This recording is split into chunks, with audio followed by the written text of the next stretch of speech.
It's good day to brew, baby. What is up, YouTube? It's Wet Millsy.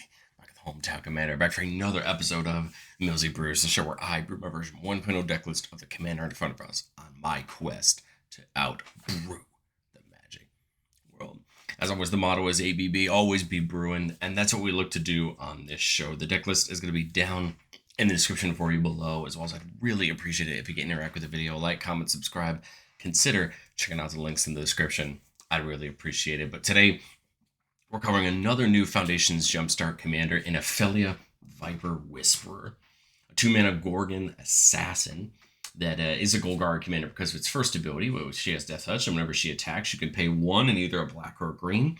And if you do, you make a 1/1 snake with Death Touch. So we have a way to make snakes, which is interesting. But while you're playing Aphelia, as the second ability for 4 and a black until it is turned, whenever 1 or more Gorgons and or snakes you control deals combat damage to a player, they lose half their life rounded up.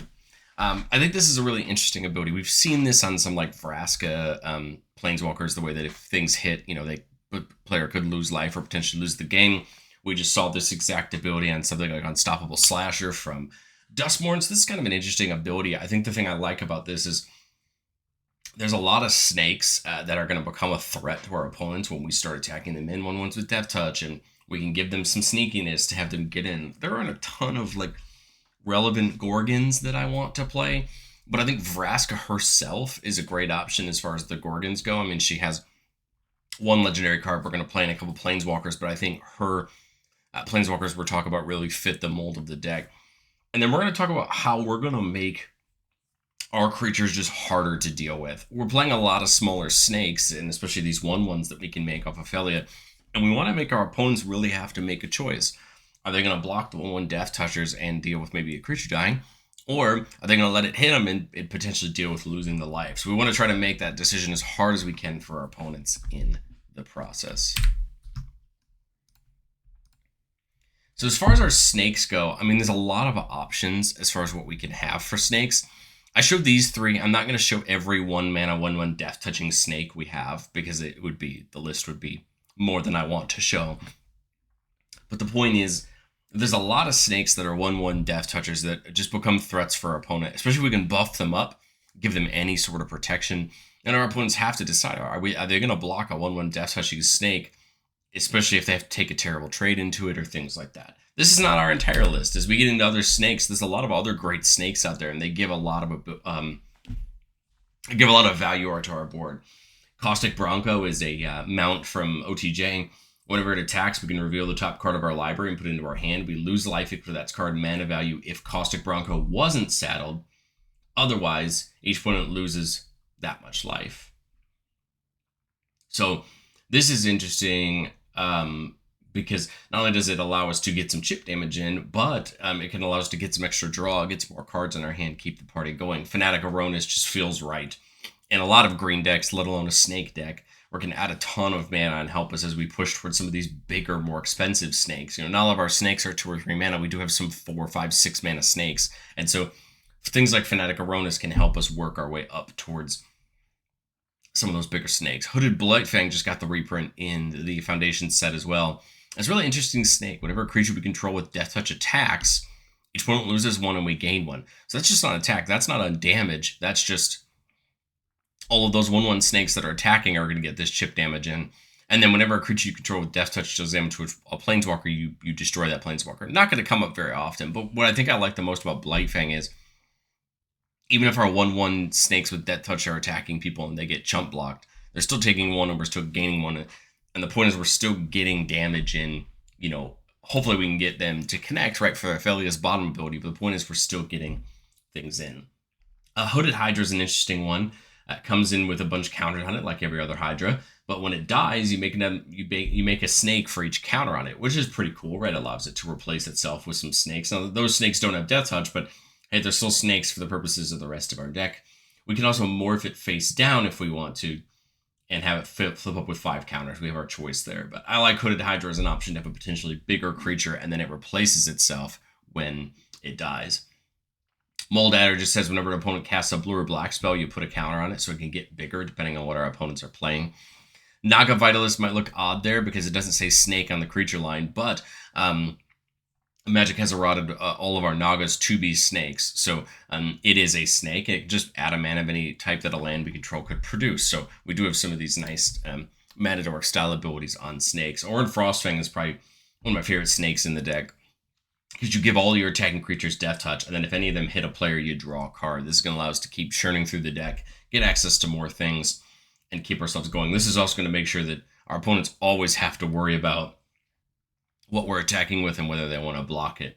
Ophiomancer is kind of a fun one. If at the beginning of our upkeep, if we control no snakes, we get a snake. This isn't going to happen all that often, but I think it's important to have something like this just in case. It's good to remember that Aphelia herself isn't a snake. So if it's just Aphelia and Ophiomancer out, then we will make a snake every upkeep. Although it won't happen all that often, I think it's still important to have it and have access to it. Orochi Mergekeeper, another snake that can tap for a green, and if you have a counter on it or it's enchanted or equipped, it taps for 2. More often than not, it's probably just gonna tap for 1, but it's nice to have the option.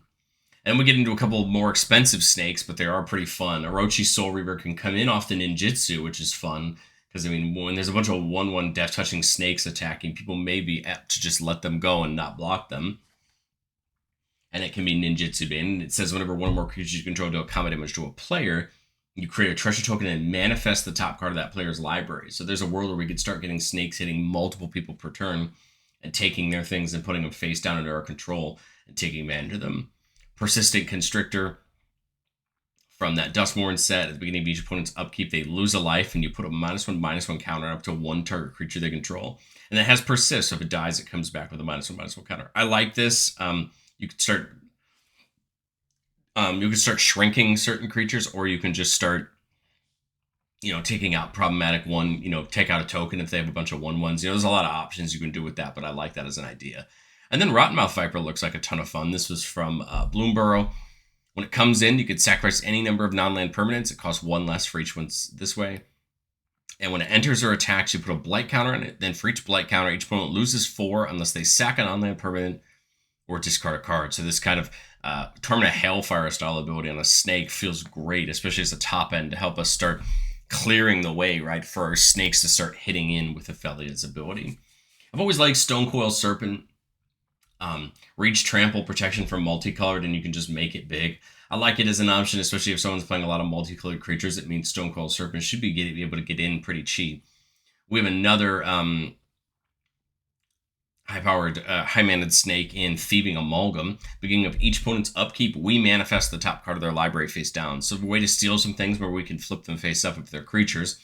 And then whenever a creature we control but don't own dies, it loses 2 and we gain 2. So we can chump with those creatures and we're still getting damage into our opponents, as well as being able to use them on the offensive or even flip them up if we want to. The cool part is we can flip them up and still get the bottom ability if they die. And then, of course, Tower Winder from OTJ's Commander decks. When it comes in, you get to search your library or graveyard for Command Tower and put it in your hand, and it's just a 1/1 reach Death Toucher. So more than worth its mana, since it goes and gets us that Command Tower for free and puts it into our hand.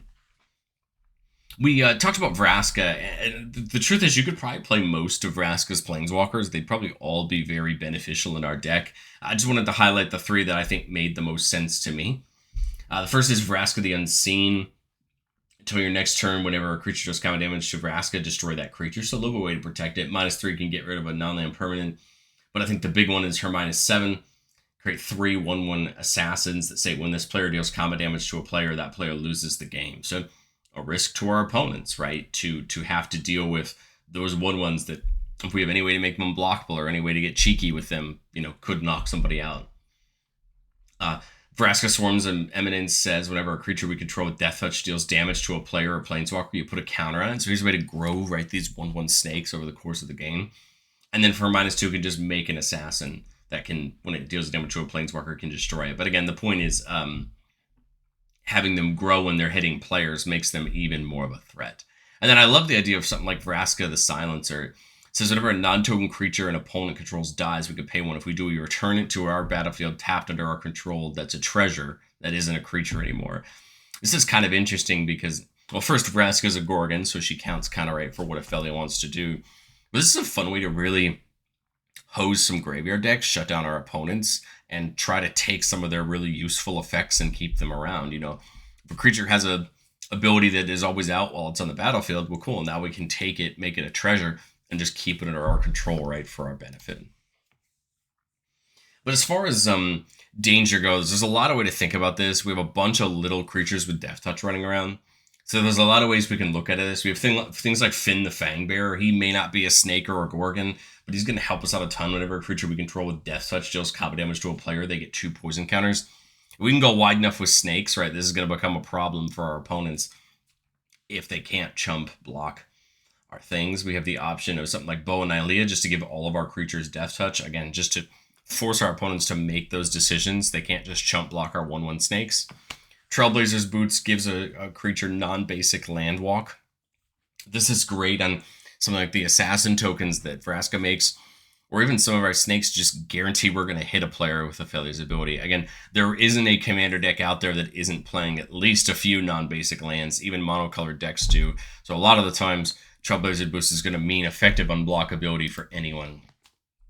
Use it against Beastmaster Ascension just to make our snakes bigger. Again, I'd much rather attack with a 6/6 Death Toucher than a 1/1 Death Toucher, because the amount of risk of me losing that snake goes down, right? We have things like Cover of Darkness. We can come in and give all of our snakes fear, so it can't be blocked except by artifact creatures or black creatures. It's just going to help a ton in getting them again into certain players are going to be basically not able to block them. And then we get to take advantage of all of those damage. And then Wound Reflection does work really well with Aphelia. It's the beginning of each end step. Each opponent loses life equal to the life they lost this turn. So if a snake we control hits somebody and they lose half their life rounded up, Wound Reflection will knock the rest of their life total out. So it's kind of a fun combo with Aphelia that you have access to in the back end, making sure that, you know, if your 1/1 snakes hit and have somebody's life, that you have some punch behind it.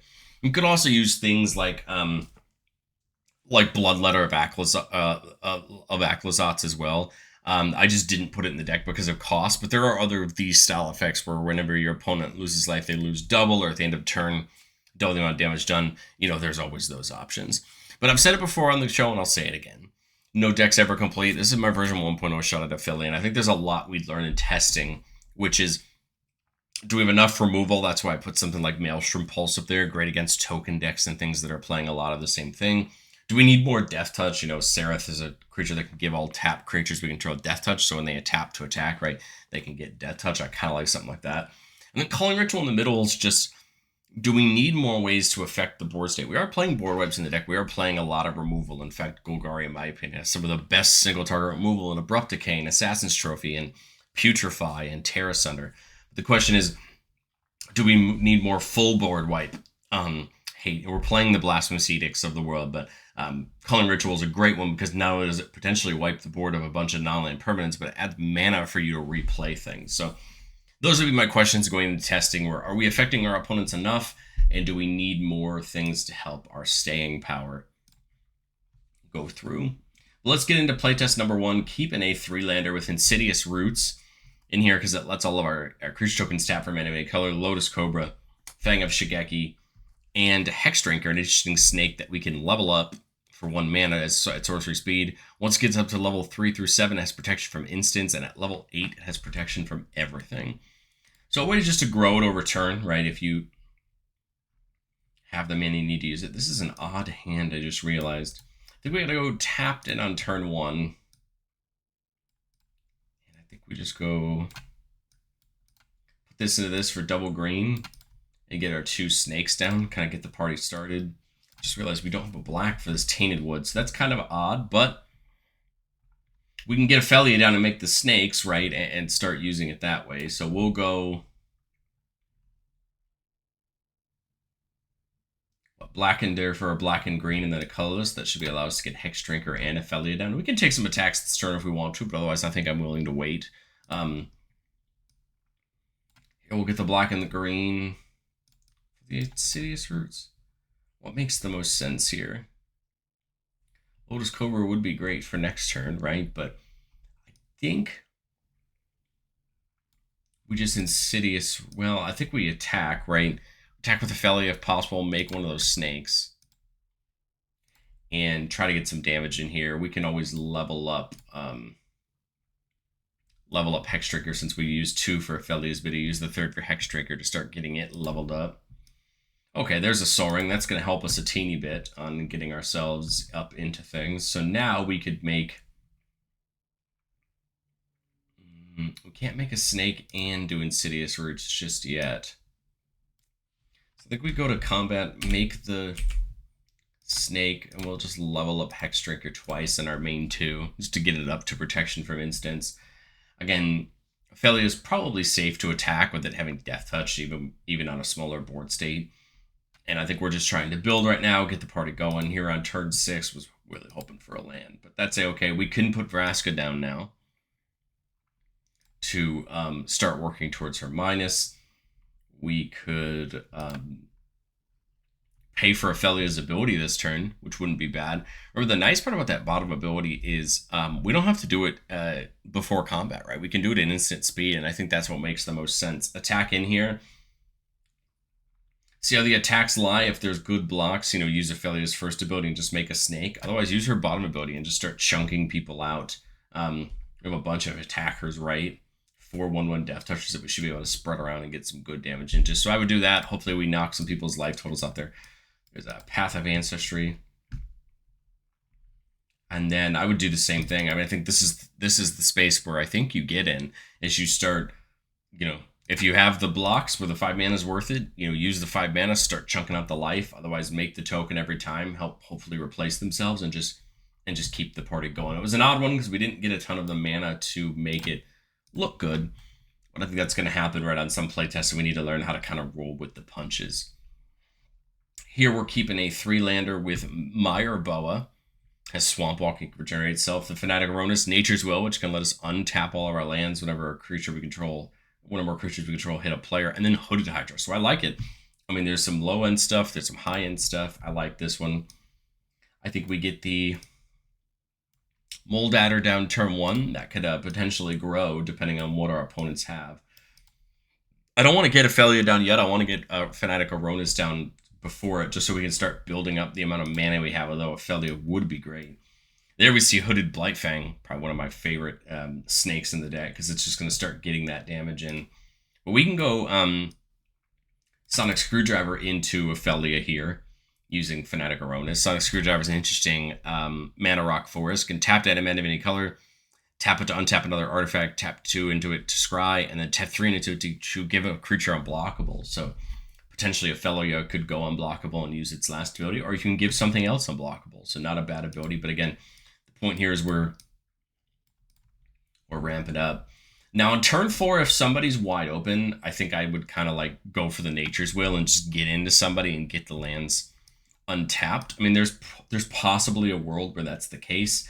I just have a tough time believing that that's always going to be the case. So I would probably just go ahead and cultivate here. Let's get a little bit of the ramp going. We haven't played a land this turn, so we'll play that Swan. And now I've got 3 mana. I think I would just go in, get a snake off of Aphelia when she attacks, and start, keeping the board going. Again, I'd love the world where I could Nature's Will, hit somebody, and cultivate, but, we'll at least keep it somewhat realistic right on our playtests. Turn 5, we draw the Arcane Signet, which is great. We've got enough mana for Aphelia now, so the question is, do we want to try to do that or keep building up? Because my thought is, if I keep building up, this gets me 5 mana plus 6 as the Fanatic Aronis, so we could, Hooded Hydra for, 4 if we wanted to. We could get, Hooded Blightfang and another Snake down. We could do a Hooded Blightfang and use Aphelia's ability. Now, at the moment, we could still use Aphelia's ability if we wanted to, so that, I guess, means we could take the option of maybe doing it, the Blightfang on main 2 if we see how combat goes. But again, if I have a free attack, I think you just take the attack with Aphelia and use her ability. But if we don't, I mean, we could, Blightfang and make another token, you know what I mean? But again, if we have the free attack, the question becomes, which is better, Aphelia's second ability or that Nature's Will to unlock more? I think it's Aphelia's ability, but let's say we don't have it. We'll just go in, make a token with Aphelia, play the Blightfang, and move on to the next turn. I think this is where it's going to come down to what our opponents have access to. 5, 3, 4, 5, 6, 7, 8, 9 with Fanatic Arona. So we have a great opportunity to do Aphelia's ability. I think I would just go like Nature's Will and use Aphelia's ability. We should be able to hit at least one person this turn for some nice damage. Remember, Blightfang is going to make sure that we get some damage in off of its ability as well with the life loss. And I think we're just in good shape here. We'll now start hopefully having enough mana because it's going to untap if we hit somebody, right? That means that if we're using the second ability, we're hitting somebody, and Nature's Will is untapping all of our lands. And then we should be able to keep mana up for different things. But let's get into playtest number 3. Again, it's good to see the first few turns to see what we could have access to, what we can see, how we're going to deal with it or use it. 3 mana here with a couple cheap snakes, Hooded Blightfang, and that Hooded Hydra again. Turn 1, we see Tower Winder. Okay, well, that's not bad, right? Give us a way to start getting up on our mana. We have Snake Pit here, and every opponent plays a blue or a black spell. We get a 1/1 snake. So I think I would play the Tower Winder. We're just gonna go get Command Tower, right, and put it in our hand. Not a bad idea, not a bad way to just go get a free land, right? Put it in your hand. There's the Sonic Screwdriver. So I guess our question, I guess it's probably just Aphelia this turn, right, to set up for next turn. Next turn, we could play the Snake Pit. So like if I'm playing against a blue or a black player and they're going to be playing a lot of it, I think I just dump the Snake Pit here and I don't ask any questions. But if I'm not, I think I go something like Sonic Screwdriver into like Mirebow, just get another snake down, but still kind of ramp up. And then that way we can start using Aphelia's ability next turn. Here now with 6 mana, we have this Aphelia thread open. Again, if somebody's open, take it, run in there, get it done. But otherwise, I kind of like the idea of like Hooded Blightfang and then using Aphelia's ability, right, to make another snake. Keep amassing, right, those snakes for future turns where we can continue to threaten people. Because remember, Aphelia only needs one of them to connect with the player to make it happen. So the more snakes, right, we have laying around, the better it gets. And then on turn 6, I mean, again, Aphelia's ability's open. That's what I'm going to do. I do have 2 extra mana, so I could, do something like that. But you also could do both abilities. That's the other thing with Aphelia that I think is important is you could just do both abilities, make a snake and use her ability. But I think this is kind of where the deck's going to eventually get to, which is, do we have the attacks open or the situations open to use Aphelia's ability? If we do, do it. Get the life down, get the life down, get the life down. But I'd love to know, what do you think of Aphelia? Are you brewing Aphelia? And if you are, I'd love to know what cards you put in your list that I didn't. I love having discussions with you guys in the comments about the cards that I've missed or the cards we want to talk about. I think that's part of the game I enjoy the most, is tinkering and iterating and making decks better. And so that's what this show is all about. But I'd love to chat with you down in the comment section, and I talk to you guys next time.